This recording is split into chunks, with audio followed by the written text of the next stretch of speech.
What I wanted to do with the panelists is that we give them about 1 to 2 more minutes to address one item from their own presentation that they weren't allowed by me to present it to you.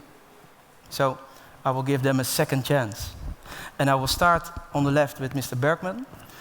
When you hear an alarm in about 10 minutes, and Mr. Bergmann goes away, it's planned. He has to catch his flight. Yeah? So, Mr. Bergmann, can I give you the microphone? It's on your head, but can I give you the first moments of speaking time? If I didn't stop you brutally, what would you have told the audience or asked the audience? Yeah, I would have asked or tried to discuss a question which actually came up in at least 2 of the following presentations as well. And that is the matter about the efficiency of the larger vessels. So I tried to discuss a little bit, does it really make sense to make the vessels bigger and bigger? And then Olaf came back with a thesis saying that 19,000 TEU vessels, they cause higher costs for the ports and terminals.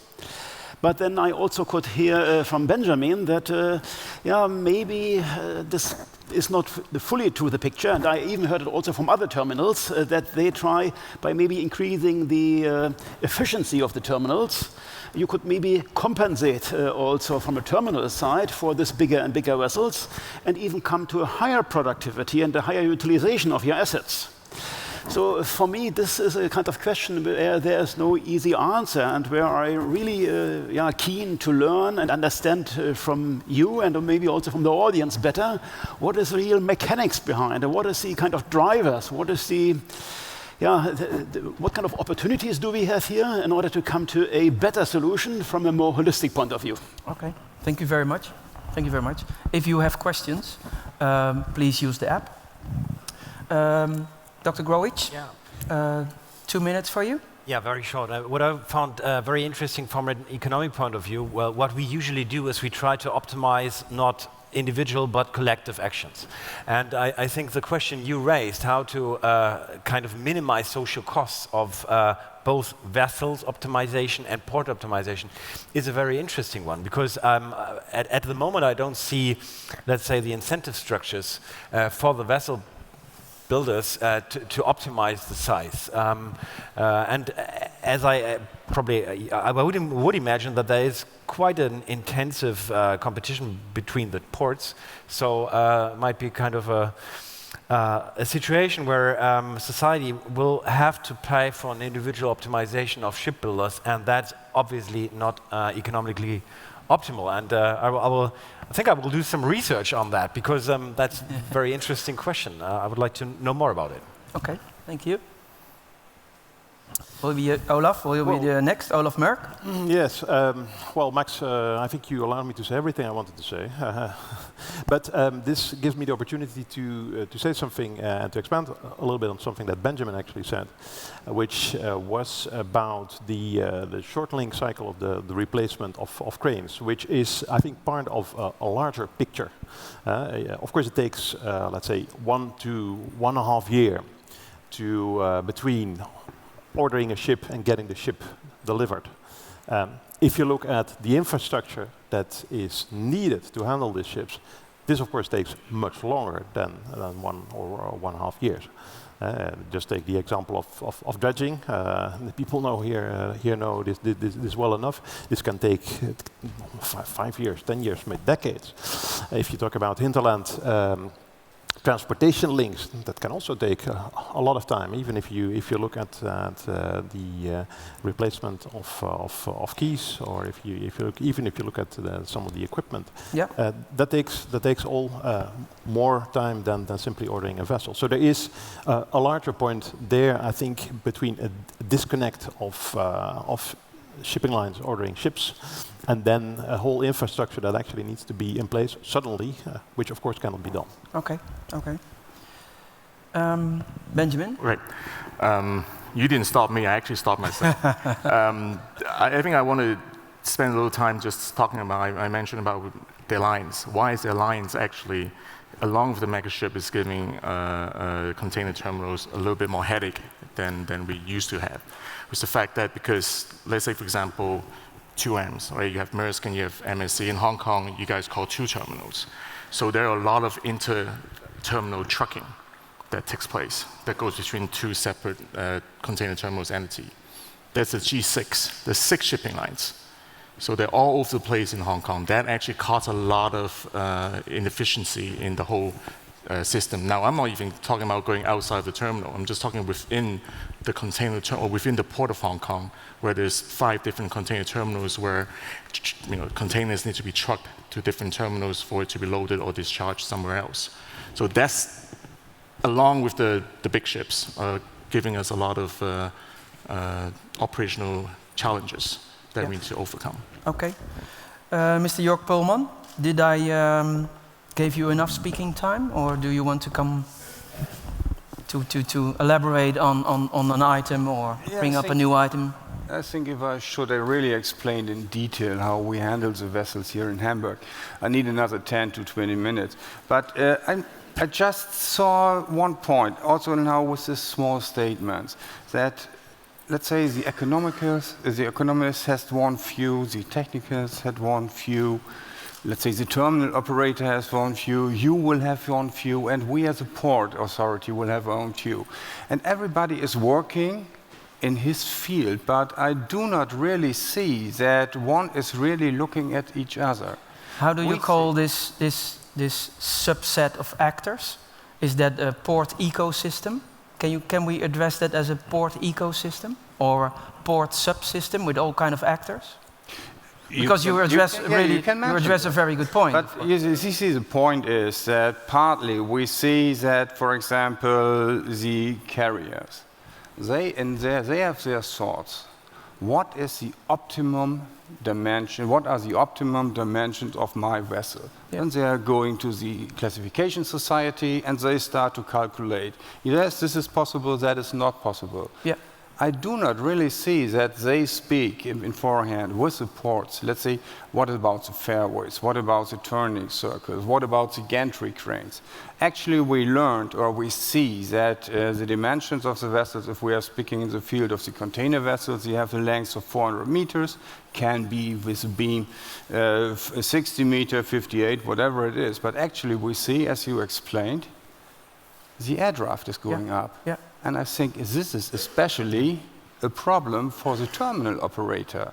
But what shall I do when a vessel is really coming and I do not get with the gantry crane over the vessel? So from that point of view, maybe it's for the future, all the participants should speak more with each other, and not that each and every of the participants tries to optimize his own system. We call it sub-optimization. And when I was preparing this event, I read my stuff, of course, about bigger vessels and bigger challenges. And one of the analogies that I encountered was in the airplane industry, there are also having discussions and papers and research is being done about bigger planes. I have the feeling that in that ecosystem around aerospace, it's more a collaborative problem. And but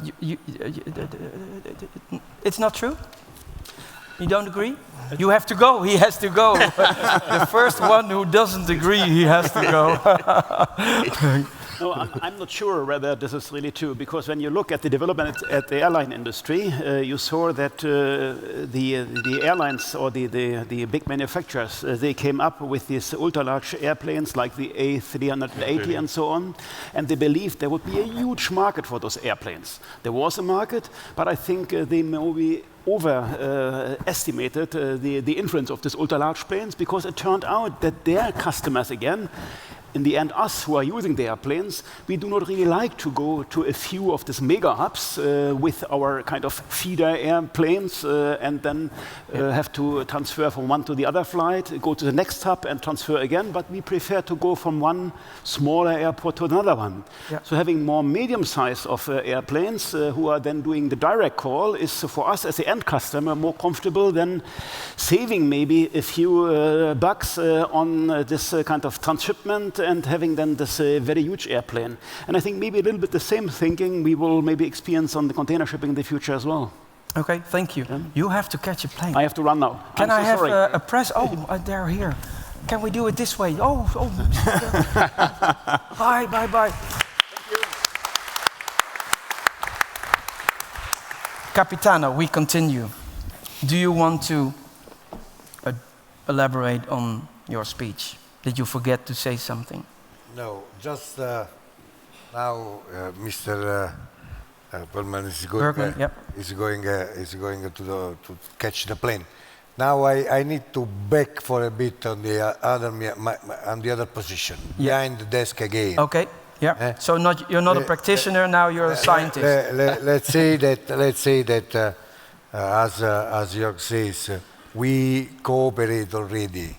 We cooperate very much because I think that we need to care about the both environment, the port, the infrastructure, the ship. The problem is I've been in Hong Kong. In Hong Kong, I've been in Chi-1 in 1995, where with a ship of 3,400 TEUs, that was the mother ship at that time. We spent 2 days to move 1,500 boxes. Today, we move 10,000 boxes in one tide interval. So it's unbelievable. Everything is growing. The port. So it's not what I am saying today is that we need to invest not only on the sides of the ship. We need to invest on the human resources. Correct. We need to invest on the VTIS. We need people ready to understand, to anticipate the critical situation. Yeah. With a ship like that, with the 5 degrees drifting, 60 meters wide become 100 meters. The channel is not in rubber. The channel is concrete. The channel is not in rubber. Yeah, I'm going to remind that quote for the rest of my life. Just with a blow of wind, you have to care about it. Okay. Thank you. That's Thank you very what I'm much. saying. So, can I, data guys, can I have the question we have the answers already, but not everyone is voting. This is your question. Can you read it? No. I will read it. Because of the ultra-large container vessels, the infrastructure of ports has to be adapted by expansion of fairways and turning cycles, as well as by improving further infrastructure fields like gantry cranes. Does it make sense that one member of the logistic chain, the ecosystem, benefits of the ship growth at the expense of other parties? Well, that's exactly the question we are addressing. Yes, what question? Yeah. So, ladies and gentlemen, can I have your votes, please? We're going... Ooh. Yes, it does.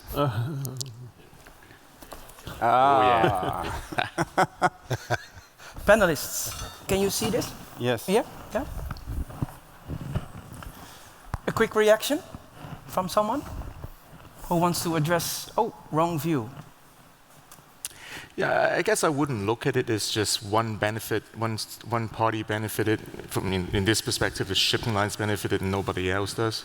I guess again, it is the willingness to all work together, right? To make it. So that's work. the solution. The problem is like that Peter mentioned, I don't know, is he still here? He goes, is a bucket solution is a bucket with many solutions.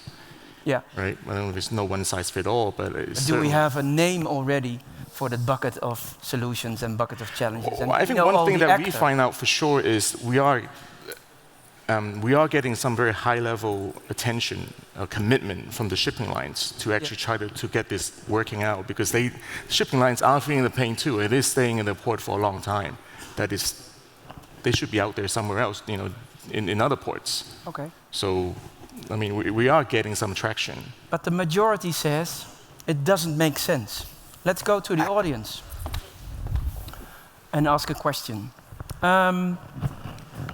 About the 4% that doesn't have a clue or no idea. Let not me rephrase it. Who voted for that one and wants to earn something? Speaking time. No one? No, that is impossible. Come on. Who says no idea? Ah, over there.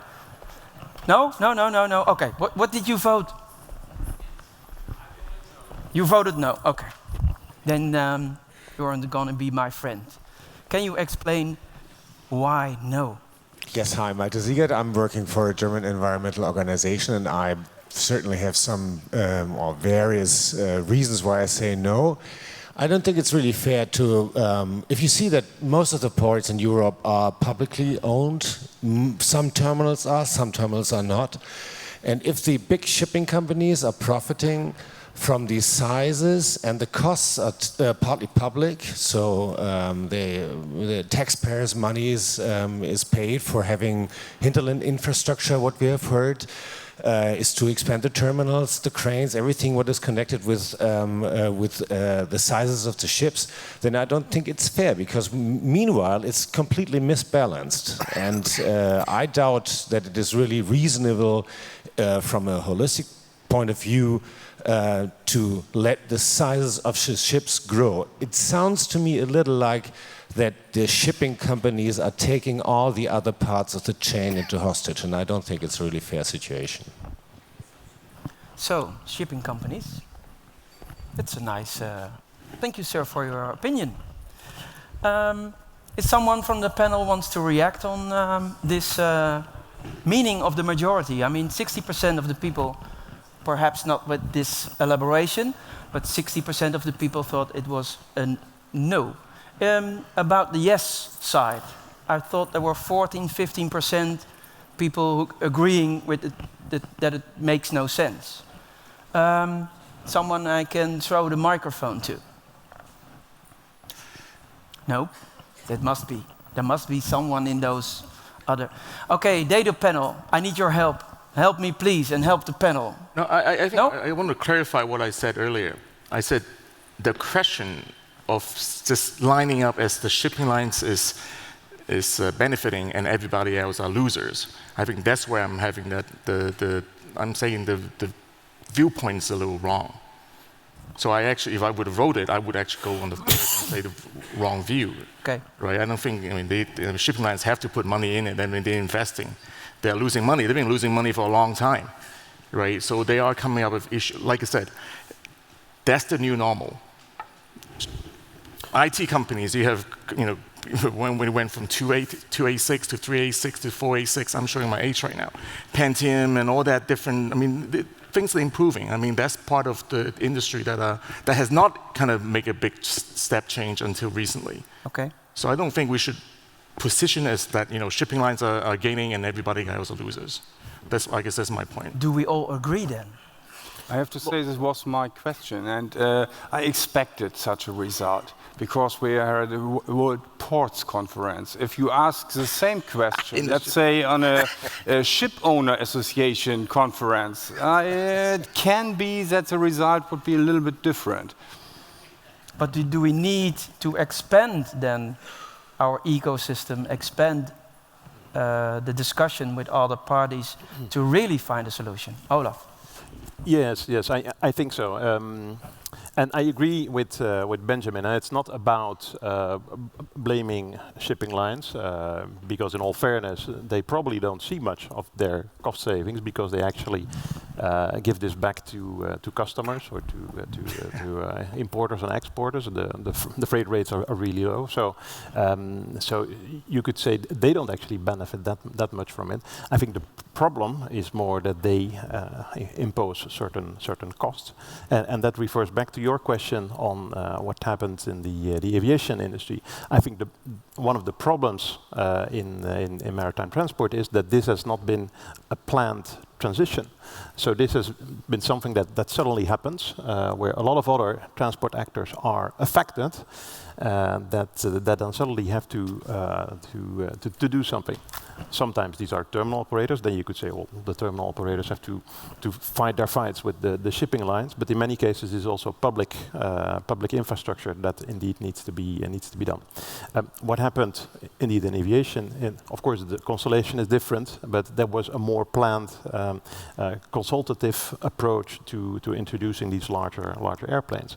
Of course, it might be difficult to do that in maritime transport, but somehow, and that is an answer to your first question, somehow I think there should be, let's say, a global discussion where carriers are involved, where operators are involved, where ports are involved, where maybe other transport actors are involved, simply to say, okay, what is the current situation? How to optimize what is the situation? How to make good use of these big ships? How to optimize a supply chain? And then looking forward, what is going to be the situation? Okay. Dr. Growitsch, is that a nice assignment for the academic world? Well, I mean, the idea is, I think you also mentioned the idea of fairness. I mean, it's something we would probably all agree on.